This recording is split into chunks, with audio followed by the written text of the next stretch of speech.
मुख्यमंत्री एकनाथ शिंदे हे 3 दिवसाच्या दरेगावी मुक्कामी आहेत. सध्या मी त्यांच्या दरेगावातील निवासस्थानासमोर आहे.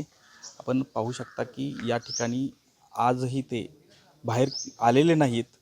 कालपासून खरं तर त्यांची तब्येत ठीक नसल्यामुळं डॉक्टरांचं पथक देखील या ठिकाणी दाखल झालेलं होतं आणि त्यांच्यावर काल उपचार करण्यात आले होते. दरम्यान आज दुपारी 2 वाजण्याच्या सुमारास ते पुन्हा एकदा मुंबईला जाणार आहेत. हेलिकॉप्टर साधारणतः 1:15 वाजण्याच्या सुमारास या ठिकाणी दाखल होणार आहे आणि तशा पद्धतीची अधिकृत माहिती देखील या ठिकाणी माहिती मिळत आहे. त्यामुळं आज दुपारनंतर ते खरं तर या 2-3 दिवसामध्ये आल्यानंतर ते कायम फेरफटका मारत असतात, देवीचं दर्शन वगैरे घेत असतात. मात्र असं कोणतंही या ठिकाणी तब्येत ठीक नसल्यामुळं त्यांनी घरात राहणं पसंत केलं. डॉक्टरांच्या उपचारानंतर आज तब्येत ठीक असल्याची माहिती देखील आज समोर येत आहे.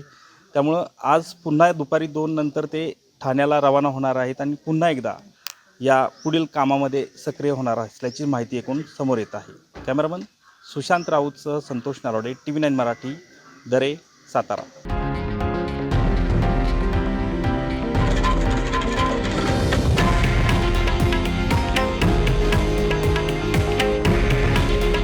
हे आहे देशातील नंबर 1 न्यूज नेटवर्क आणि आपण पाहत आहात TV9 मराठी.